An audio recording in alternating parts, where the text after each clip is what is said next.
Hola, buenas noches. Un gusto saludarlos a todos los que nos acompañan en esta nueva sesión, esta nueva reunión con el tema de COVID-19, en donde nos reunimos con el Hospital Cuauhtémoc y Famosa y el Hospital Clínica Nova. El día de hoy tocaremos un tema importante en relación a la rehabilitación en estos tiempos, en tiempos de pandemia por COVID. Le vamos a dejar el micrófono al doctor Mario Arango, representante del Hospital Cuauhtémoc y Famosa, para que dé el banderazo a esta nueva sesión. Bienvenido, doctor Arango, buenas noches. Gracias, Sosa, buenas noches. Gracias a todos los que se encuentran conectados. En la Clínica Cuauhtémoc y Famosa, el pico máximo de pacientes ingresados por COVID-19 fue en la segunda quincena del mes de julio. Una de las estrategias que utilizamos para poder ingresar más rápidamente a los pacientes fue el incluir a los médicos especialistas en medicina de rehabilitación y a los técnicos de fisioterapia en la atención de estos pacientes, con excelentes resultados. Para compartir la experiencia de la rehabilitación en estos tiempos de COVID, hoy contamos con la participación de dos médicos especialistas en la materia. El doctor Emilio Fresh López, director del Instituto de Rehabilitación del Hospital Zambrano Elion, jefe de rehabilitación de la Clínica Cuauhtémoc y Famosa y jefe de servicios médicos del Club de Fútbol Monterrey. Y le damos la bienvenida también al doctor Jaime Mario Garza Benavides, profesor clínico del Sistema Tecnológico de Monterrey, médico adscrito al área de rehabilitación de la Clínica Cuauhtémoc y Famosa, médico adscrito al Instituto de Rehabilitación del Hospital Zambrano Elion. Agradecemos que hayan aceptado la invitación y que nos compartan su amplia experiencia en el tema. Te cedo el micrófono, Emilio. Adelante. Pues muchas gracias. Muy buenas noches a todos y muy agradecido por la invitación, Mario, y al doctor Sosa también. Miren, para rehabilitación siempre es importante participar en temas de promoción de la especialidad porque es una especialidad realmente joven y a veces las actividades que hacen la gente de rehabilitación no son tan bien conocidas en el mismo gremio médico. Si me pueden pasar la siguiente. Y yo quisiera empezar con cosas muy básicas. Voy a hablar de cosas muy generales. Va a ser una plática breve, no va a ser una plática larga. La idea es primero decir, bueno, ¿qué es lo que significa rehabilitación? Y si uno empieza a buscar sobre terminología de qué es rehabilitación, encuentras varios conceptos y definiciones sobre ella. La OMS inclusive en sus documentos tiene varias definiciones, no tiene una sola. Y escogí ahorita unas dos que tiene la OMS. Y aquí en la primera que puse, que es un grupo de intervenciones que se necesitan cuando una persona está experimentando, es posible, experimente limitaciones en su funcionamiento diario debido a envejecimiento o alguna condición de salud. De esta primera definición, yo les diría que lo más importante es que dice que se necesita. Y a veces parece que la rehabilitación la toman como un proceso no necesario en los procesos de atención, especialmente en determinados estadios de la enfermedad. Si me pasa la siguiente. La más conocida definición es esta, que es llevar a la persona a su máxima capacidad potencial, física, psicológica, social, vocacional, educacional, consistente con sus limitaciones fisiológicas y anatómicas, así como sus barreras ambientales de su entorno. Y se fijan cómo el término de rehabilitación no dice rehabilitación física. El término de rehabilitación física parece un término limitado. No que esté mal, pero es un término limitado. Y esto nace porque la medicina de rehabilitación nace de la terapia física. Y la terapia física se refiere a la aplicación de medios físicos como una modalidad de tratamiento, pero no es el concepto de lo que conocemos ahora como rehabilitación. De hecho, la certificación de la especialidad dice que es médico en medicina de rehabilitación, no dice rehabilitación física ni medicina física.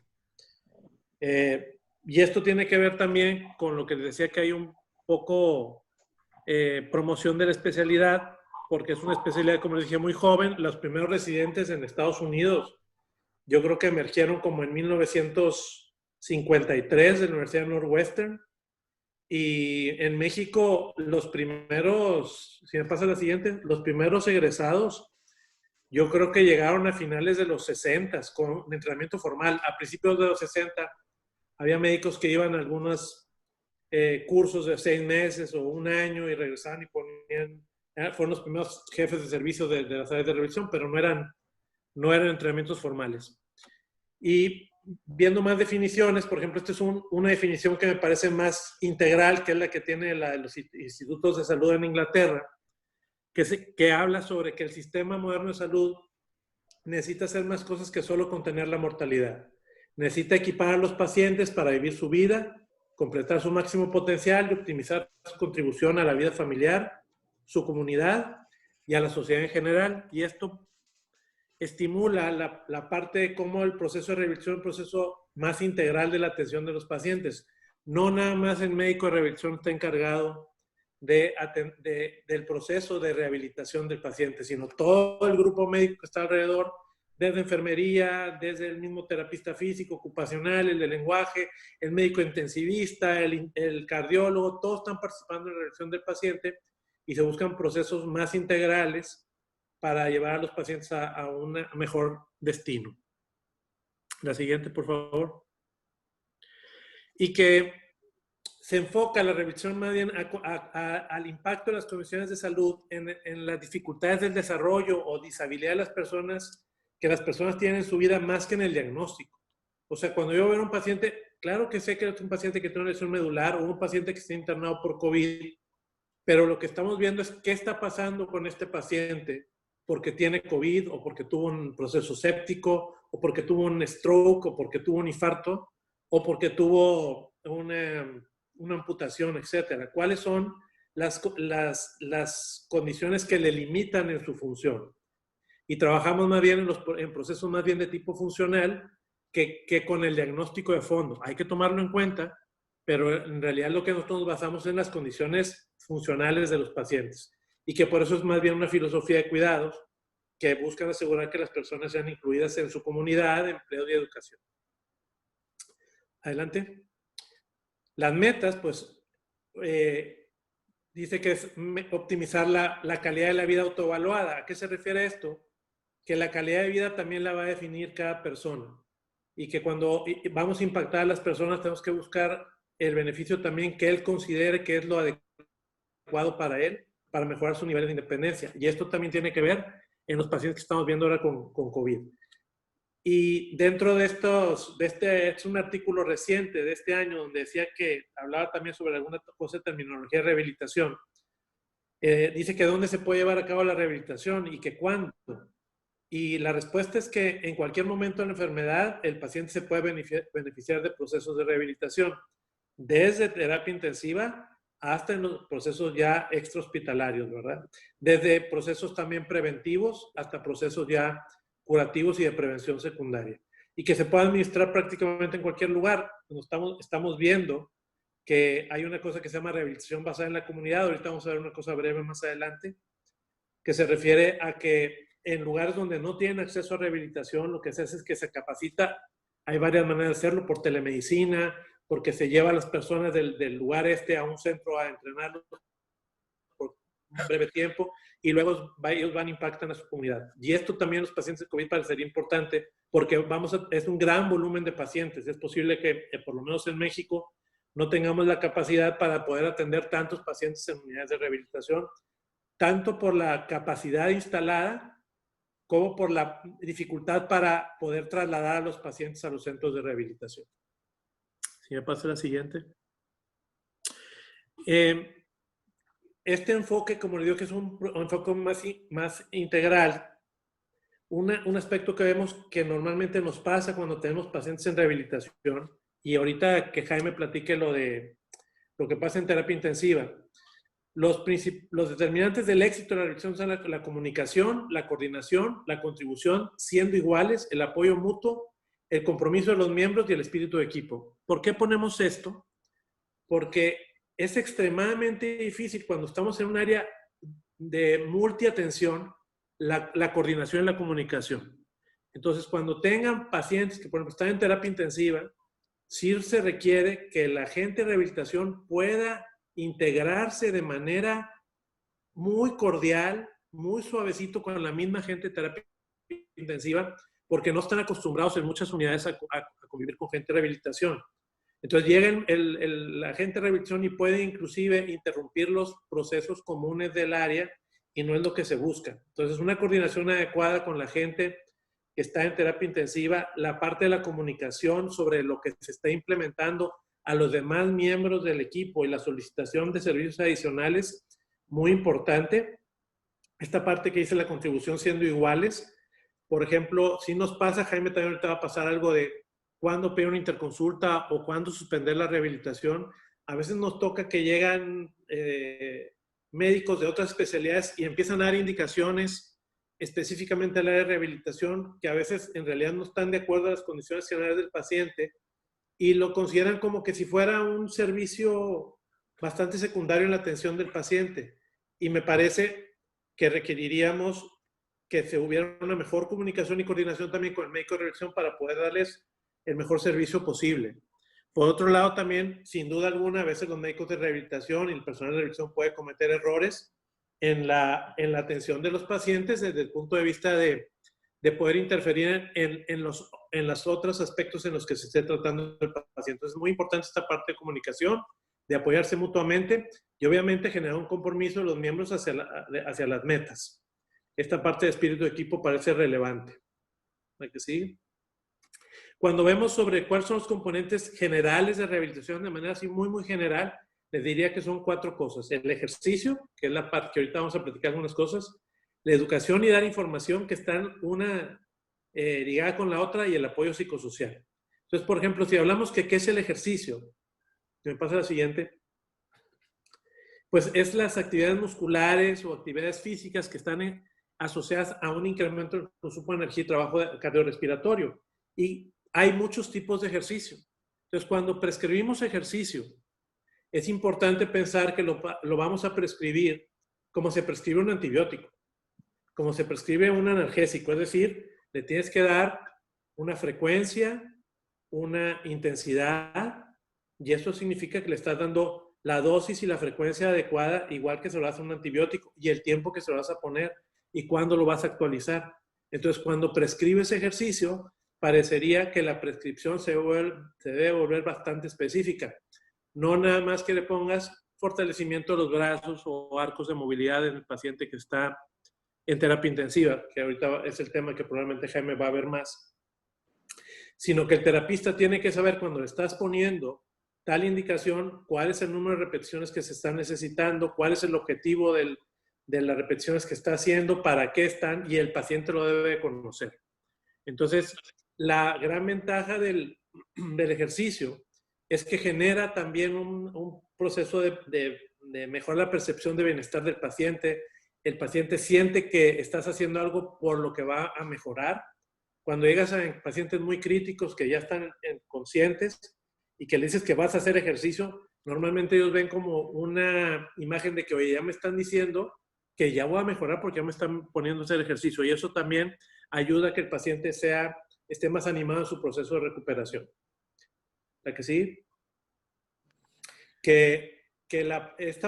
Hay evidencia contundente sobre los efectos de educación y de autocuidados, que una está ligada a la otra. Esta parte, cuando llegamos con un paciente que acaba de tener un stroke o un paciente que llega a rehabilitación cardíaca por primera vez, la parte de la educación sobre cuáles son los efectos que va a tener el ejercicio, los beneficios que va a obtener, cómo se los vamos a medir, cómo el paciente se puede dar cuenta de las mejoras, va a mejorar el estatus del paciente. Que esta parte también, lo que les decía, los procesos de los programas basados en comunidad, pues parece que ahorita en estos tiempos van a volverse muy importantes por el volumen de pacientes que van a requerir servicios o que ya lo están requiriendo de hecho. Y en esta parte yo puse aquí, ya es de mi cosecha, de decir, oye, nuestros pacientes recuperados que hayan estado en procesos de recuperación, yo creo que puedan tener un impacto importante en la conducta de la comunidad en cuanto tanto a los cuidados preventivos como a los procesos de recuperación después de que tuvieron con COVID, ¿verdad? Especialmente los que tuvieron casos severos.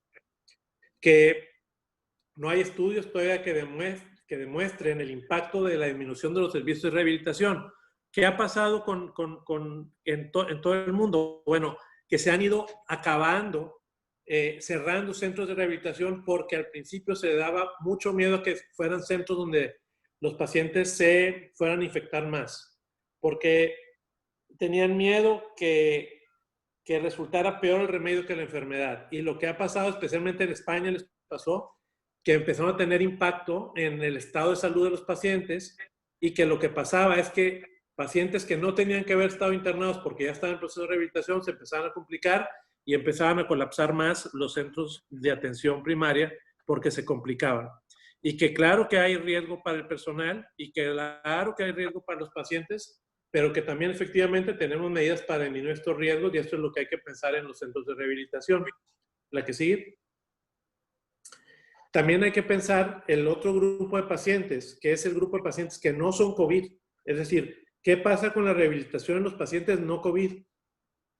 Entonces, estos pacientes, que estas son como ¿qué podemos hacer? Uno es, por ejemplo, ¿qué pasa en un lugar donde se tengan que disminuir o redirigir los servicios de rehabilitación?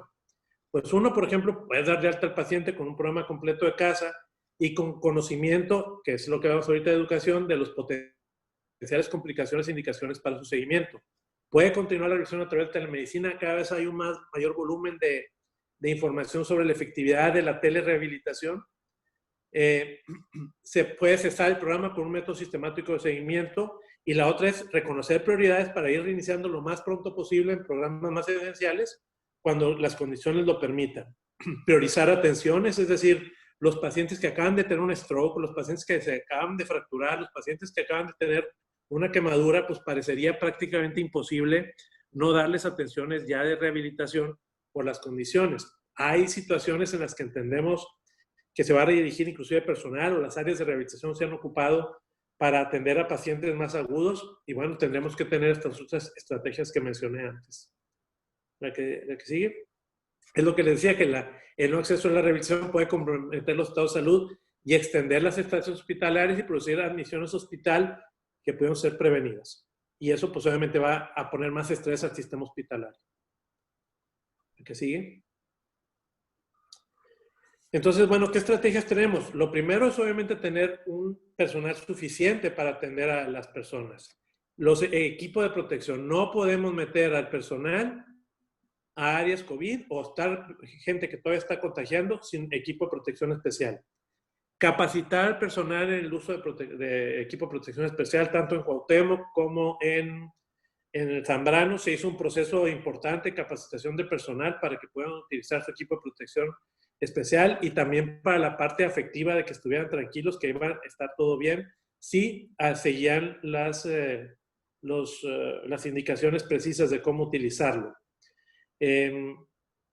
A veces habrá que adaptar la estructura física, no es fácil trabajar en las áreas de terapia intensiva y obviamente también adaptar los procesos. Hay terapeutas que no pueden, por factores de riesgo que traen, participar en la atención de pacientes COVID, pero por ejemplo ellos probablemente pueden asignarse más a trabajos de telemedicina y es una manera que podemos optimizar recursos.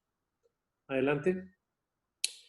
Y yo pondré aquí dos cosas claras en las estrategias. Uno es que hay que generar estándares de rehabilitación. Estos, por ejemplo, que estoy poniendo son los que ponen es como una asociación de terapistas físicos en Inglaterra. ¿Y qué hicieron ellos? ¿Cuáles son los estándares para rehabilitación de pacientes hospitalizados? ¿Cuáles son los estándares para rehabilitación paliativa cuando están ya falleciendo los pacientes? ¿Cuáles son las políticas? Etcétera. Entonces, todos estos procesos aquí en México todavía no los tenemos totalmente terminados. Seguramente en el sector salud van mucho más avanzado que en el sector privado en la aplicación de estándares, porque tienen obviamente una estructura mucho más grande desde el punto de vista administrativo, pero no las tenemos completas y creo que es una cosa que tenemos que formalizar más. Y por último, si me pasas la siguiente, decirles que hay mucha información de rehabilitación. Si me dicen cuál es el principal problema de la rehabilitación, no nomás con COVID, es la evidencia. Y entonces Cochrane tiene un sitio ya que se llama Cochrane Rehabilitation. Y acaban de generar esto que le dicen el Recover, que es la información de rehabilitación para pacientes de COVID. Y tienen 4 estrategias muy claras. Uno es que tienen unas revisiones sistemáticas rápidas que están ahí disponibles, que se actualizan mensualmente. Tienen un mapa interactivo que se los recomiendo que entren, está muy interesante, en donde te ponen cuántos artículos sobre qué patologías hay escritos ya de rehabilitación en pacientes COVID. Te metes y, por ejemplo, te va a decir, de esto hay 8 revisiones de casos, esta es un estudio cohorte, esta es una revisión sistemática, etcétera. Y vas viendo cómo con diferentes morbilidades que se presentan asociadas al COVID, hay ya información sobre cómo poderlos manejar desde el punto de rehabilitación. Y pues parece importante porque aparte te lleva a la información, ya que puedes entrar al tema que te llama la atención, entras al sitio y te da la bibliografía reciente toda para que te puedas actualizar.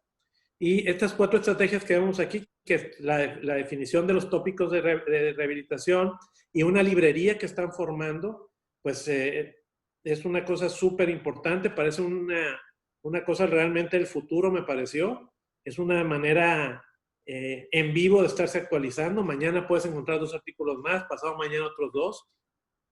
Entonces, pues yo les recomiendo que si alguien está interesado en ver cosas de qué está pasando con rehabilitación en pacientes COVID, ahí hay una información tremenda y que tiene que ver con medicina basada en evidencia. Le dejo a Jaime para que siga con la plática. Muchas gracias. Muchas gracias, doctor. Gracias por darnos este panorama acerca de lo que estamos viviendo en procesos de rehabilitación en esta pandemia. Yo específicamente voy a hablar de manera general o algunos conceptos generales de lo que estamos haciendo de intervención de medicina de rehabilitación en COVID. Si me das la siguiente. Para empezar con mi primera diapositiva, me gustaría enfatizar lo que mencionó el doctor Emilio en los primeros minutos de la plática, que hay que conceptualizar otra vez o hay que cambiar paradigmas en que la rehabilitación no debe de ser al final del proceso de salud de enfermedad, sino que los nuevos paradigmas nos indican que son un proceso continuo desde el inicio de la condición de salud de los pacientes. Y el tener un departamento de medicina física y rehabilitación o medicina de rehabilitación en cualquier institución de salud pública, privada o híbrida es una propuesta de muy alto valor agregado para la institución, porque además de mejorar los resultados en el paciente y mejorar los resultados terapéuticos y mejorar la función de los pacientes, evidentemente el contar con un servicio de rehabilitación para la institución va a implicar una disminución de los costos por las estancias intrahospitalarias prolongadas. Si me da la siguiente. Generalmente voy a empezar a hablar un poco acerca de lo que es la rehabilitación en cuidados intensivos y lo que más generalmente nos van a llamar o nos van a solicitar una interconsulta en terapia intensiva para un paciente por COVID, pues sería la debilidad adquirida. La podemos definir de una manera general como una disminución general de la fuerza muscular asociada a hipotrofia de un comienzo agudo, difuso, simétrico, generalizado, que se desarrolla después del comienzo de una enfermedad crítica sin otra causa identificable. Suele manifestarse de manera bilateral en las extremidades con hipobarreflexia y preservación de los nervios craneales. Ojo, una cosa es la debilidad adquirida, que no tiene una causa identificable, y otra cosa muy diferente es la debilidad que están adquiriendo los pacientes por COVID por las miopatías proximales que se están presentando de manera muy frecuentemente en la mayoría de los pacientes. Si me da la siguiente. Entre el 25 y el 50% de los pacientes que requieran más de 5 días de ventilación mecánica invasiva se va a desarrollar la debilidad adquirida. Esta debilidad se asocia a una dificultad en el destete del ventilador, a un aumento de la estancia en cuidados intensivos y a un incremento en la morbimortalidad del paciente. Incluso puede persistir durante años después del alta hospitalaria y afectar la calidad de vida del paciente. ¿Sí me da la siguiente? ¿Cómo la evaluamos nosotros como médicos rehabilitadores? Tenemos 3 maneras de evaluarla. Una que es directa, o las primeras 2 que son directamente con el paciente, que es la escala del manual muscular del Medical Research Council, que nosotros vamos a medir esta escala, vamos a hacer 2 mediciones separadas con un intervalo de tiempo de 24 horas, y si el paciente tiene menos de 48 puntos de 60 disponibles, podemos establecer que el paciente tiene una debilidad adquirida. Es una escala muy fácil, generalmente se hace con tres músculos de extremidad superior, 3 músculos de la otra, 3 inferiores y 3 de la del otro lado. Abductores de hombro, flexores de codo, extensores de muñeca, flexores de cadera, extensores de rodilla y dorsiflexores de tobillo. También tenemos ahí el arma o el instrumento de la dinamometría. Generalmente, de manera general, puede variar, pero una disminución o una dinamometría de menos de 11 kilogramos en hombres y 7 kilogramos en mujeres, estamos hablando de algo de debilidad adquirida. Y lo otro sería los estudios de electromiografía y velocidad de conducción nerviosa, que ahorita por la limitación de mantener los equipos de electromiografía aislados dentro del área COVID, pues no se están realizando mucho. Sin embargo, es importante saber que podemos evaluar cambios en la amplitud del potencial de acción motor compuesto desde 24 horas a 48 horas después del internamiento para establecer o observar y documentar que el paciente tiene debilidad. Y generalmente esto es de una mayor utilidad en pacientes que tengan sedación profunda, que no sean cooperadores o que en realidad necesites una medición objetiva y documentada con algún estudio de la debilidad.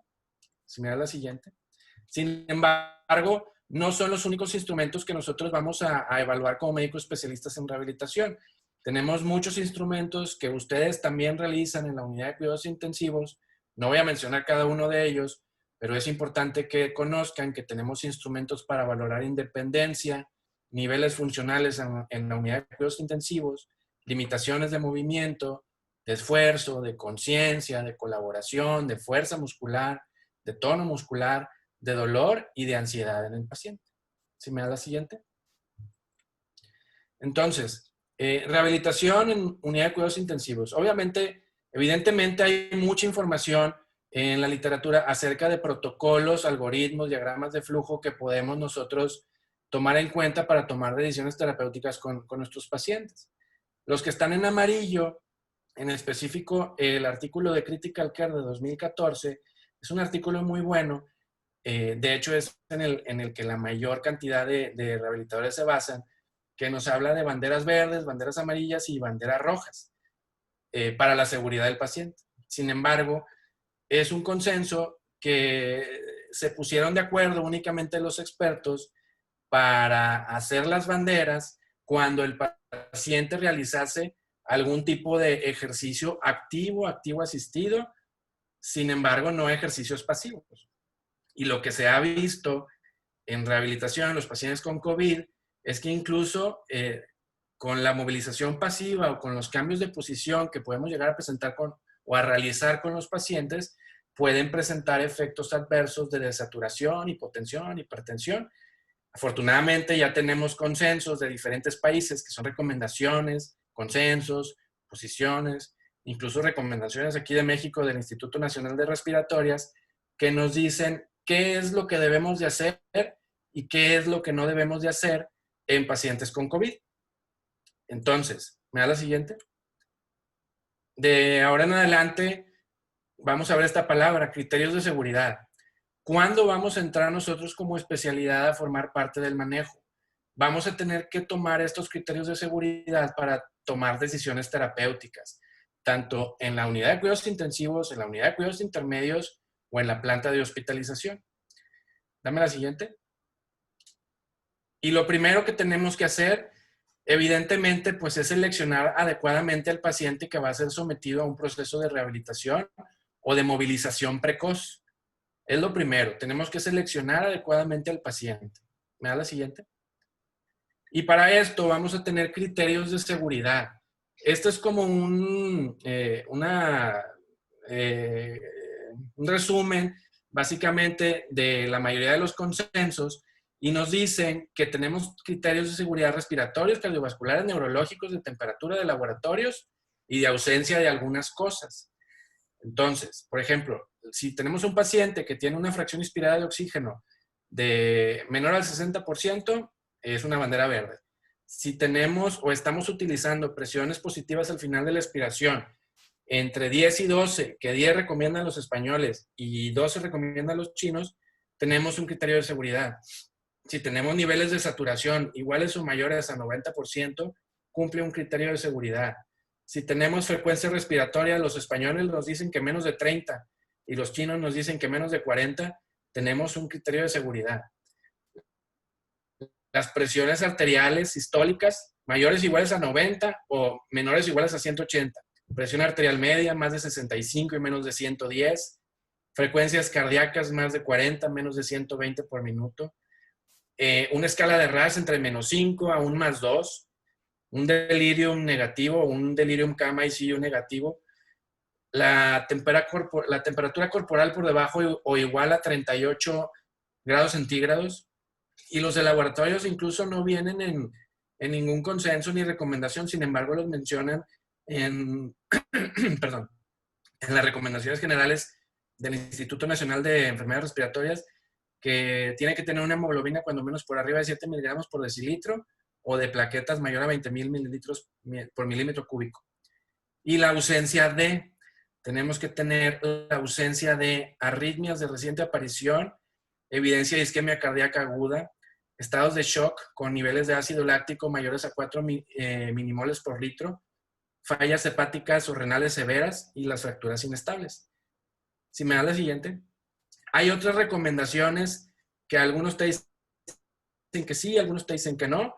Por ejemplo, los fármacos vasoactivos, aunque no son una contraindicación absoluta para iniciar un proceso de rehabilitación, e incluso muchas veces cuando el paciente se inestabiliza o tiene ahí alguna crisis ahí de hipotensión, se pueden aumentar la dosis de los fármacos vasoactivos durante la sesión de tratamiento, pero por eso es muy importante la comunicación bidireccional con el médico interconsultante o con el médico tratante para ver si está de acuerdo con aumentar ese tipo de fármacos durante la terapia. No se aconseja que se haga la intervención a dosis superiores de noradrenalina, más de 0.2 microgramos por kilo por minuto, y de dobutamina, más de 8 microgramos por kilo por minuto. El uso de fármacos relajantes musculares no es una contraindicación absoluta para iniciar un proceso de rehabilitación. Sin embargo, no se aconseja la realización de la misma por la falta de evidencia en el contexto, ya que indica que el paciente está en una situación inestable. Y la presencia de tromboembolismo, una vez iniciado el tratamiento, con la ausencia de trombos flotantes y una estabilidad hemodinámica del paciente, se puede iniciar el tratamiento de rehabilitación desde el primer día y en la tromboembolia pulmonar a partir del tercer día, ya que no se asocia con una progresión de la trombosis o aparición de un nuevo tromboembolismo al compararse con el reposo en cama, absoluto. ¿Se me da la siguiente, por favor? Ya cuando nosotros hemos planeado un tratamiento basado en objetivos para nuestro paciente en terapia intensiva o en la planta hospitalaria, tenemos criterios o signos de suspensión que el terapeuta o fisioterapeuta va a tener que estar evaluando durante la sesión de tratamiento para suspender el tratamiento y darle oportunidad al paciente que se estabilice o hacer una revaloración. Y estos son que la saturación de oxígeno caiga por debajo de 88% o un más de 4% de la inicial, si la frecuencia respiratoria cae a menos de 5 o 40 por minuto, si la presión sistólica está por debajo de 90 o de 180, si tenemos una presión arterial media menos de 60 o más de 110, o un más del 20% de la inicial, frecuencias cardíacas por debajo de 40 o más de 120 por minuto, taquiarritmias, isquemias cardíacas agudas, signos de mala perfusión periférica, que el paciente se encuentre en una escala de RAS de +3 o que tenga la presencia de un delirio agudo. Evidentemente, si tenemos una extubación accidental en el paciente, si hubo un retiro no intencionado de catéteres, si el paciente se cayó, si perdió la conciencia, si estaba alerta, si tiene palpitaciones, si tiene una escala de Borg arriba de 4, o si la temperatura corporal está arriba de 38.3, o evidentemente el mismo deseo del paciente de suspender la sesión de tratamiento, son criterios y signos de suspensión de la terapia en ese momento. ¿Me da la siguiente? Este es un algoritmo diagrama de flujo que yo diseñé, que me ha ayudado un poco para establecer ahí procesos de la atención de los pacientes internados. No lo voy a mencionar todo, pero si se fijan, hay 3 rombos amarillos que dice criterios de seguridad. Entonces, desde que el paciente está internado, el médico interconsultante, en este caso ustedes o los médicos de terapia intensiva, debemos de saber estos criterios de seguridad para ver si podemos solicitar o no o si es seguro solicitar una interconsulta de rehabilitación para iniciar un proceso de movilidad o rehabilitación precoz. Si no los cumple, hay que reevaluar. Ya cuando nosotros, es diferente en el momento en que el médico solicita la interconsulta, a diferente del momento en que el médico especialista en rehabilitación va a hacer la interconsulta. Entonces, los parámetros respiratorios cardiovasculares del paciente están cambiando constantemente y si el paciente no cumplía esos criterios de seguridad, es probable que no los cumpla cuando va a hacer el médico a hacer la interconsulta. Y ahí es donde tenemos que hacer una recomendación de una rutina general, reevaluación de cada 24 horas. Sin embargo, la intervención en medicina de rehabilitación, aunque es limitada, no es ausente, porque se pueden hacer ferulizaciones en los pacientes, cambios de posición en los pacientes, cuidados de la piel, protección de salientes óseas, alineación de sus segmentos corporales. Sin embargo, ya un proceso de movilidad no sería seguro todavía para el paciente. Y cuando el paciente cumple esos criterios, hacemos un plan de rehabilitación basado en objetivos y según el nivel que se encuentra el paciente en ese momento, y acude el personal de fisioterapia. Y el personal de fisioterapia vuelve a evaluar esos criterios de seguridad. Si el paciente no cumple esos criterios de seguridad, tenemos una comunicación bidireccional muy importante con el terapeuta por medio de WhatsApp, indicándonos estos parámetros y cómo se encuentran los pacientes para decidir si sí o no vamos a hacer una reevaluación y vamos a suspender la terapia en ese momento. Si el paciente cumple esos criterios, ese punto verde es cuando inicia el proceso. Y ahí es donde entran los signos de suspensión. Puede haber que el paciente presente signos de suspensión, pero se resuelvan en menos de 5 minutos. Podríamos continuar disminuyendo los niveles de intervención de rehabilitación o hacer una revaloración general de esos criterios de seguridad otra vez y volver casi al estado inicial. Si el paciente no presenta esos criterios, pues obviamente vamos a estar progresando al paciente y nos vamos a mantener en ese ciclo hasta que el paciente reciba su alta hospitalaria y continúe en un seguimiento extrahospitalario. Si me da la siguiente. Aquí hay más cosas, son los niveles recomendados por algunos consensos. Dicen que son 5 o refieren que son 5. Podríamos incluir un nivel 0 cuando el paciente no cumple esos criterios de seguridad y van basados tanto en la escala de RASS como el cuestionario de 5 preguntas estandarizadas. Y va en objetivos, desde que es la estabilidad clínica del paciente y la retirada de la sedación, hasta el nivel 5, que es la deambulación en actividades de la vida diaria. Sin embargo, hay pacientes border o pacientes que, por ejemplo, están en un nivel 5, que están conscientes, que tienen un RAS de un 0, más 1, más 2, que tienen un SQ5 de más 3, y que el objetivo en realidad sería la deambulación en las actividades de la vida diaria. Sin embargo, el paciente tiene una miopatía proximal con un examen manual muscular de 1 en todas las extremidades. Pues obviamente el objetivo no va a ser que el paciente camine ni que haga las actividades de la vida diaria. Los objetivos van a ser personalizados según las condiciones generales de cada paciente. ¿Sí me da la siguiente? Entonces, lo más importante en rehabilitación intrahospitalaria y sobre todo en pacientes con COVID, sin embargo, es en todos, son valorar esos criterios de seguridad al inicio de cada sesión. Tenemos que minimizar los riesgos con el monitoreo continuo mínimo de su frecuencia cardíaca y de su saturación de oxígeno. Esto específicamente desde el ejercicio activo asistido. Y cuando se presentan estos efectos adversos, generalmente son de características leves. Nosotros hemos llegado a presentar 2 efectos adversos en 2 terapias, de más de 100 terapias, 120 terapias que se han realizado. Tenemos que planear mediante objetivos el proceso de rehabilitación del paciente, identificar el personal mínimo necesario para poder llevar a cabo los procesos de manera segura. Tenemos que tener el equipo disponible funcionando antes de entrar a la habitación del paciente. Tenemos que hacer limpieza y desinfección de los equipos utilizados después de cada sesión y mantener los equipos que estemos utilizando la mayor cantidad de tiempo posible en el área para la atención de los pacientes con COVID. Si me da la siguiente. Vamos a tener que medir indicadores de calidad. Los vamos a tener que hacer y vamos a tener que evaluarnos para ver si nuestros procesos de rehabilitación han resultado eficaces y eficientes. Y uno son indicadores de estructura de procesos y de resultados. Desde el número de fisioterapeutas que tenemos por el número de camas habilitadas, hasta de procesos que son los pacientes evaluados para la utilización con criterios de inclusión entre los pacientes ingresados con criterios de inclusión, o sea, los que no nos hablan. Número de sesiones de rehabilitación entre número de días de criterios de inclusión, número de efectos adversos entre número de sesiones de rehabilitación por 100, que debe ser de menos de 3%, y de resultados, evidentemente, los días de ventilación mecánica, días de estancia en la unidad de cuidados intensivos y los días de estancia hospitalaria que tienen los pacientes. Si me da la siguiente. Sería todo de recomendaciones generales de pacientes intrahospitalarios. Voy a hablar de algunas recomendaciones generales de rehabilitación post-COVID.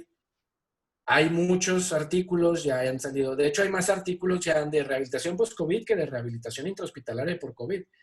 Ya hay bastante evidencia en ese sentido. Si me da la siguiente. Perdón. Y lo primero que tenemos que hacer es categorizar al paciente, hacer escalas de estados funcionales. Y esta es una escala de estado funcional de los pacientes post-COVID que no pretende, en realidad, eliminar o que no utilicemos algunas otras escalas de valoración funcional. Sin embargo, es una escala que te puede ayudar a categorizar y es una escala adyuvante para las personas con COVID. Se puede administrar con una entrevista estructurada entre el médico y el paciente o un cuestionario autoadministrado por el paciente y nos da 4 grados o 5 grados de estados funcionales del paciente. Obviamente nos va a ayudar a tomar decisiones terapéuticas desde si el paciente va a necesitar rehabilitación presencial, telerehabilitación, rehabilitación domiciliaria en dado caso que se tenga el recurso humano disponible, y el tiempo de rehabilitación podría ser hasta de 6 a 12 semanas. ¿Sí me da la siguiente?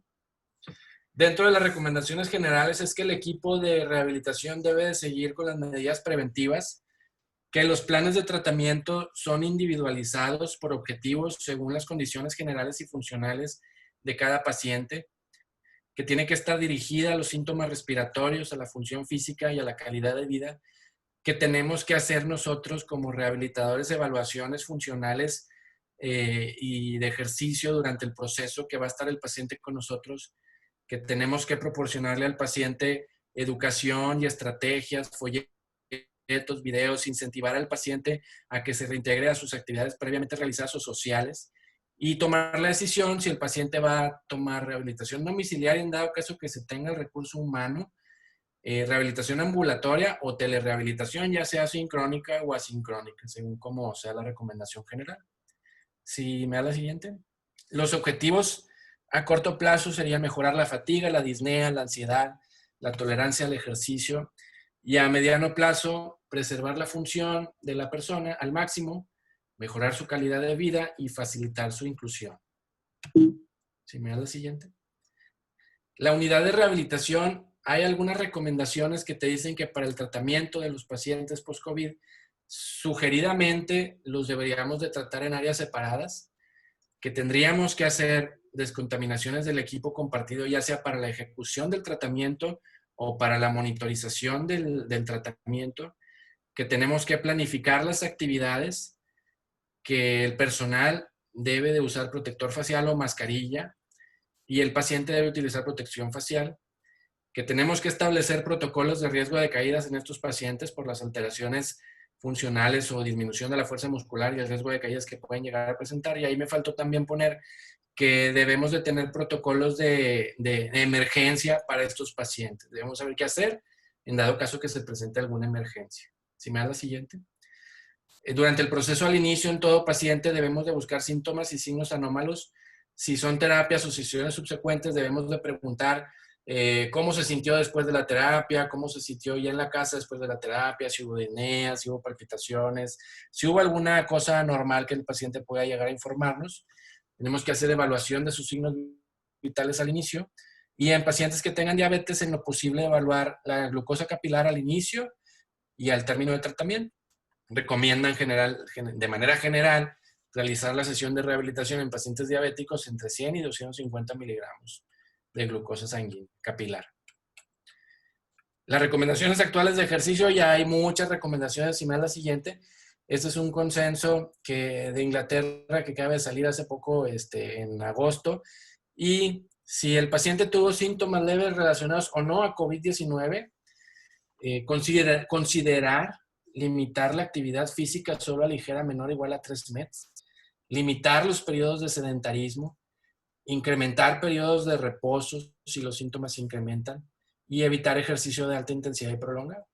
En los contactos asintomáticos recomiendan continuar con el ejercicio rutinario con las consideraciones gubernamentales actuales. Si tuvieron dolor faríngeo severo, mialgias, artralgias, disnea, fatiga general, dolor torácico, tos o fiebre, evitar ejercicio por arriba de 3 METs, de 2 a 3 semanas después del cese de los síntomas. En el regreso de pacientes de enfermedad leve a moderada, considerar una semana de ejercicio, de estiramiento y fortalecimiento antes de realizar ejercicio aeróbico. Y en pacientes con enfermedad grave no se recomienda actualmente ejercicios que sean por arriba de 3 METs. ¿Sí me da la siguiente? Entonces, como decía el doctor, para nosotros como médicos especialistas en rehabilitación, además de prescribir sus tratamientos farmacológicos o los tratamientos invasivos que podamos llegar a tener, nuestra receta principal para el paciente pues sería la prescripción del ejercicio físico. Y debemos de documentar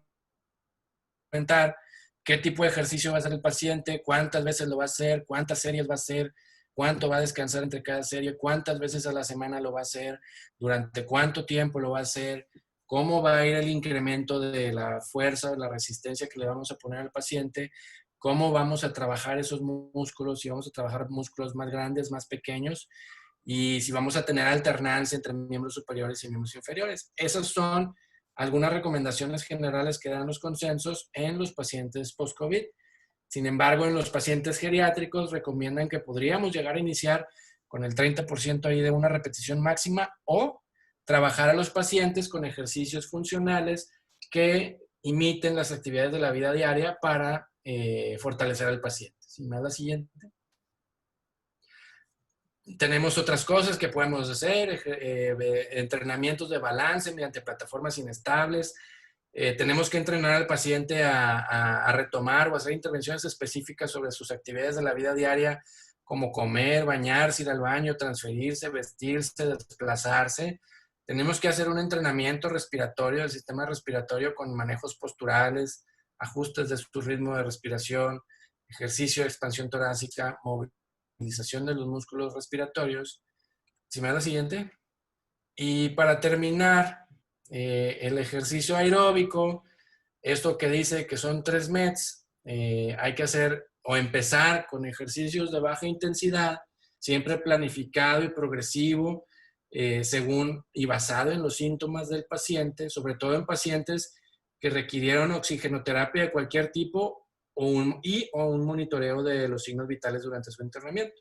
Aumentar hasta 20-30 minutos por sesión, ya sea en procesos continuos o procesos interválicos, si el paciente está predispuesto a la fatiga, y mantener al paciente durante la realización de las sesiones de tratamiento con una escala de Borg entre 3 y 4, mínimo de 6 semanas. Lo de la derecha es una tablita que nos especifica de manera general cuántos METs equivale cada ejercicio. Entonces, por ejemplo, tenemos una bicicleta de 50 watts que equivale a 3 METs, o máquina de remo 50 watts, 3 METs, una caminata probablemente a 4 kilómetros por hora sean los 3 METs. O sea, son ejercicios que son muy ligeros y no podemos decirle al paciente que se vaya a hacer aquaerobics, o que se vaya a hacer aquagym, o que se vaya a bailar, o que haga bicicleta de ruta a un ritmo lento, o sea, porque ya nos estamos pasando en los METs que estamos prescribiendo a nuestro paciente. Si me da la siguiente. Como conclusiones, me gustaría decir que esto lo encontré en el consenso de rehabilitación para la atención de pacientes COVID de Santiago de Chile, que la verdad me gustó. Nosotros como médicos rehabilitadores queremos que la rehabilitación sea específica, humanizada, accesible y acorde al momento, basada en evidencia, continua, oportuna, valorable, inclusiva, intensiva, interdisciplinaria y dosificada, que fueron los últimos puntos. ¿Sí me da la siguiente? pues con esto concluimos, tratando de haber cumplido el objetivo de abrir un poco más el panorama de qué somos, quiénes somos, qué hacemos, cómo lo hacemos y cuándo lo hacemos y cuándo no lo hacemos. Muchas gracias. Muchísimas gracias, doctor Jaime, doctor Frech. Una sesión muy interesante y creo que a muchos de los que estamos en esta sesión, que muchos somos clínicos de área hospitalaria, área crítica y área de primer nivel, creo que nos deja muy claro el papel que desempeña el médico de rehabilitación y sobre todo la importancia de su intervención oportuna, temprana y en el paciente seleccionado. Vamos a pasar a una breve serie de preguntas, doctor Jaime, doctor Frech. No sé si alguien del grupo que nos están escuchando, si quien guste en forma ordenada, podemos activar el micrófono y hacer una pregunta dirigida a los doctores por alguna duda o comentario.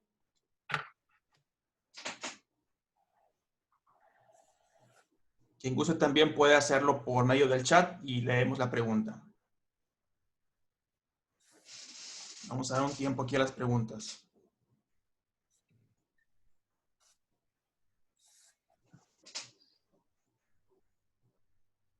Bueno, en lo que se deciden en preguntar, doctor Frech, doctor Garza, actualmente nosotros estamos viendo pacientes en cuidados intensivos, ¿no? Vemos pacientes con soporte respiratorio donde las condiciones de la insuficiencia respiratoria nos orilla a utilizar sedación, analgesia y bloqueante neuromuscular en forma muy frecuente debido a las condiciones clínicas que tenemos en los enfermos. Nosotros en el área de cuidados intensivos hemos ido aprendiendo sobre conceptos de rehabilitación precoz, movilización precoz en los pacientes críticos. Pero ¿qué hacer, por ejemplo, en este tiempo donde tal vez se dificulta un poco que todo el equipo multidisciplinario como era antes de esta pandemia? ¿Qué nos recomendaría en los centros donde no tenemos a la mano un especialista en medicina física y rehabilitación o no tenemos a la mano a un técnico o a un licenciado en rehabilitación para llevar a cabo las sesiones? ¿Qué es lo mínimo o lo básico que podríamos hacer en algún sitio donde tenga recursos limitados o donde no exista como tal un servicio que esté participando en estos pacientes? ¿Cuál sería la estrategia? ¿Cómo por lo menos darle lo básico a esos pacientes para que se pueda beneficiar de esa terapia en los pacientes? No sé quién gusta contestar, doctor Garza, doctor Frech, o ambos.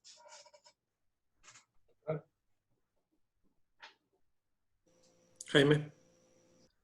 Pues, mira, las recomendaciones ahí, incluso, por ejemplo, cuando el paciente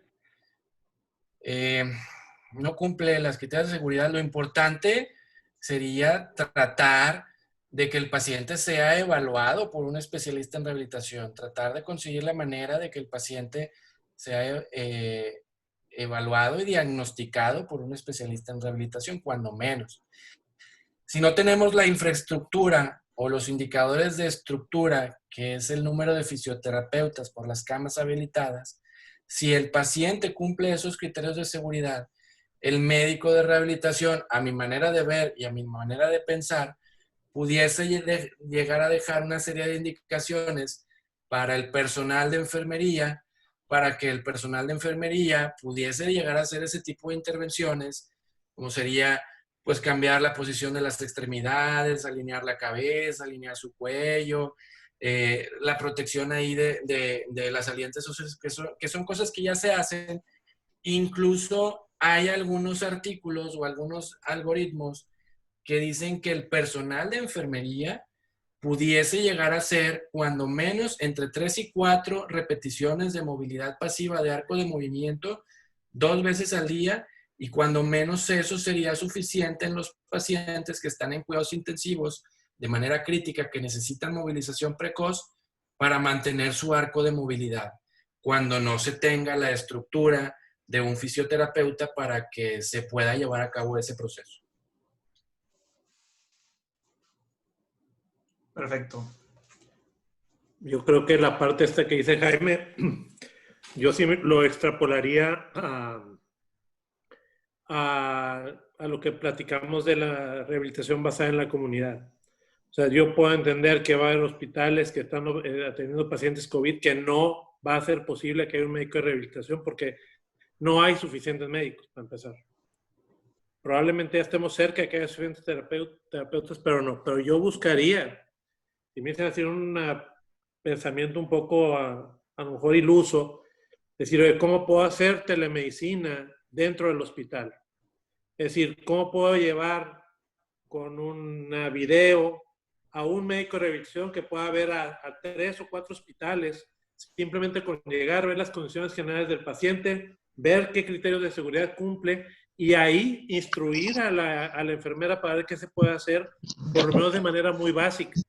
Pero yo creo que podría ser una cosa que pudiera ser, pero sí el problema es un problema de estructura, ¿verdad? Y el problema de estructura, pues es un problema que va a ser difícil de solucionar, no más en México, sino en todo el mundo, ¿verdad? Porque no alcanza el personal. Pero sí buscaría procesos de capacitación y de telemedicina para que un médico pudiera ver más cosas y ir capacitando. Igual los terapistas pueden capacitar a las enfermeras o cosas por el estilo.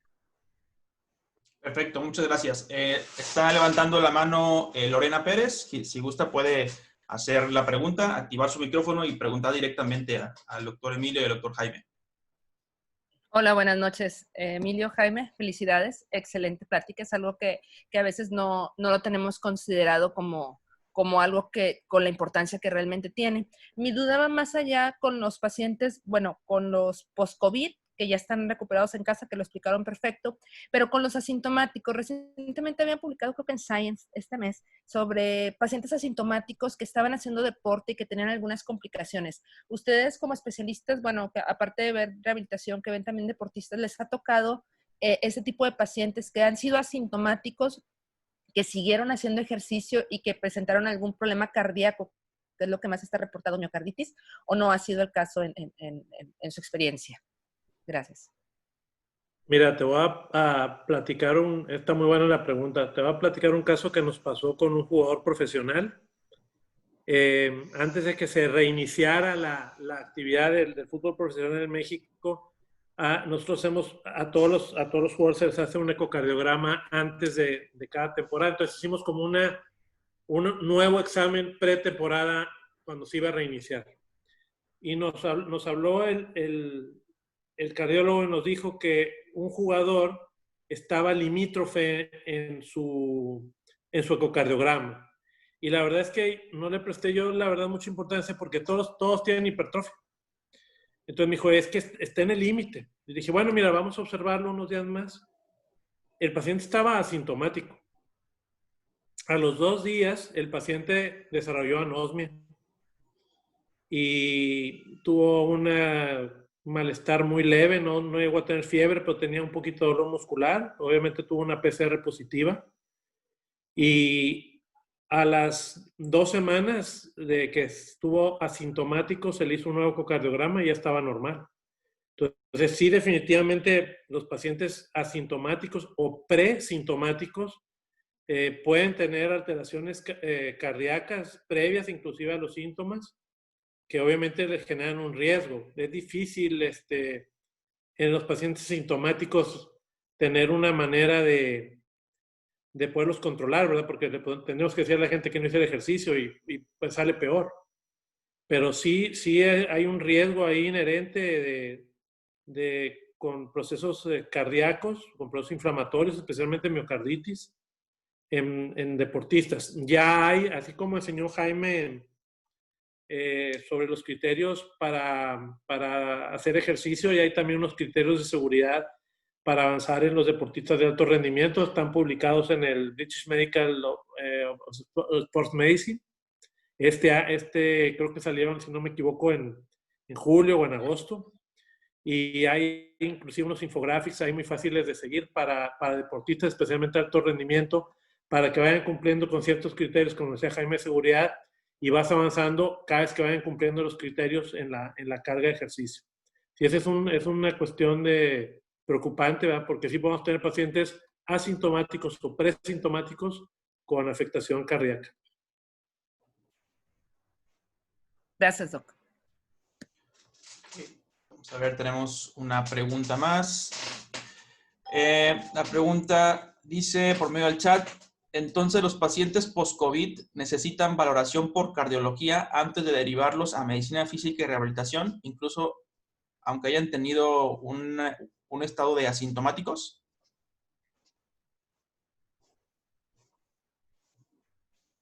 Yo creo que depende del paciente. O sea, si es un paciente que estás pensando, que es un paciente que hace realmente alta intensidad de ejercicio, la recomendación es que sí debe ser valorado por cardiología.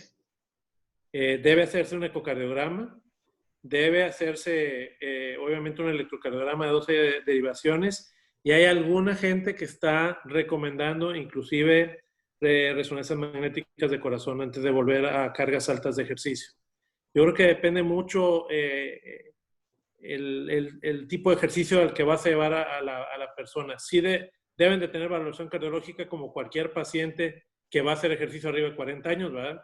Todos los pacientes de 40 años tienen que tener prueba de esfuerzo para hacer ejercicio, ¿verdad? Pero si me dices en los pacientes post-COVID, si le voy a hacer un ecocardio a todos, yo pienso que tendría que ver más bien con la intensidad. Y también las condiciones que tuvo en general durante si tuvo internamiento, si fueron muy leves los síntomas. Me parece que habría que tener cuidado también con los costos de la atención, ¿verdad? De hacerles a todos eco o algo así. Ok, muchas gracias. Doctor, tenemos otra pregunta en el chat. Vamos a ver. Solamente dicen que muchas gracias. Doctor, ¿cuál es la experiencia que han tenido actualmente en la atención de los pacientes COVID hospitalizados? ¿Y cuál sería el momento que ustedes consideran oportuno para intervenir en la rehabilitación física del paciente hospitalizado que tal vez desarrolló una enfermedad de moderada a severa? ¿Qué experiencia han tenido con esos pacientes? Y si nos pueden platicar un poco de las intervenciones, si han tenido contacto con estos enfermos, la dificultad de la protección. ¿Cómo les ha ido en ese aspecto, doctor? Bueno, nosotros estamos viendo pacientes o interconsultas en Hospital San José, y en realidad el proceso para la intervención o para llegar al hospital, pues obviamente yo considero que es un proceso muy seguro lo que estamos haciendo. Desde que llegamos y nos vestimos, las áreas en donde nos podemos desvestir, el equipo de protección personal que se nos proporciona. Al momento o a la fecha, ayer, que mañana, por cierto, hay 2 interconsultas nuevas, se han valorado aproximadamente un poquito más de 50 pacientes y un poquito menos de 60 pacientes que se han solicitado interconsultas de primera vez para rehabilitación. De estos pacientes, la gran mayoría, yo creo que por arriba del 90%, han cumplido los criterios de seguridad y se ha podido comenzar el proceso de rehabilitación desde la atención del paciente en cuidados intensivos con pacientes intubados que tienen 6 días de evolución ahí en el internamiento, hasta pacientes nos han hablado que prácticamente van de salida del hospital, o sea que haces la interconsulta de rehabilitación y a los 2-3 días el paciente ya se fue de alta y está recibiendo rehabilitación a domicilio.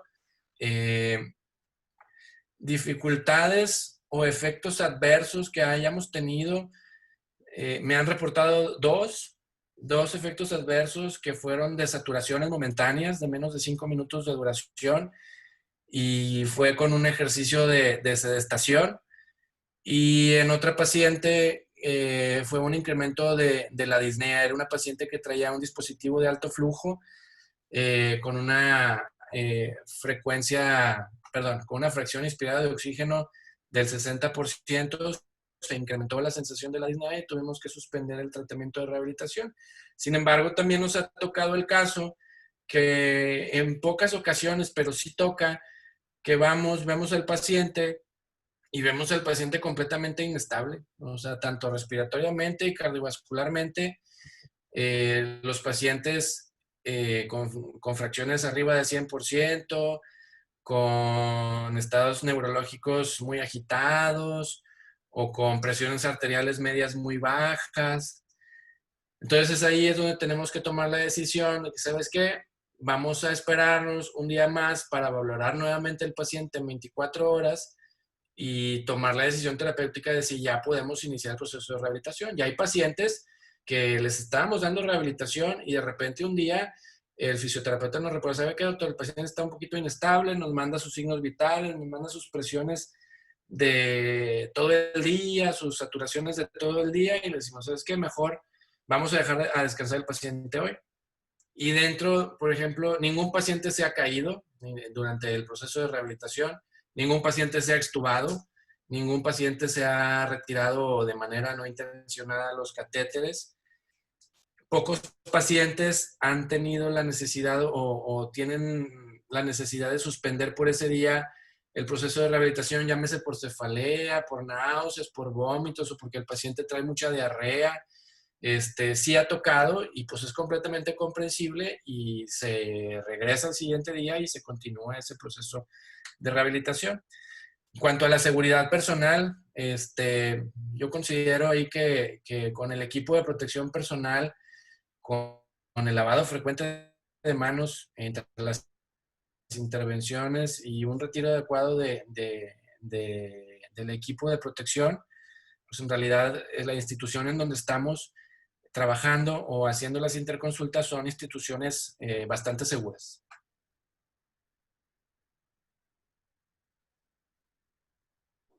Muchas gracias, doctor.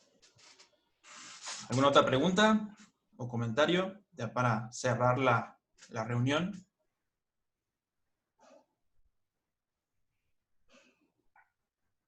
Pues muy bien, muchísimas gracias, doctor Emilio French, doctor Jaime Mario Garza. Una plática muy clara, excelente la sesión. Nos va a abrir mucho el panorama para esta situación que nos toca vivir. Doctor Arango, le dejamos el micrófono para que cierre la sesión.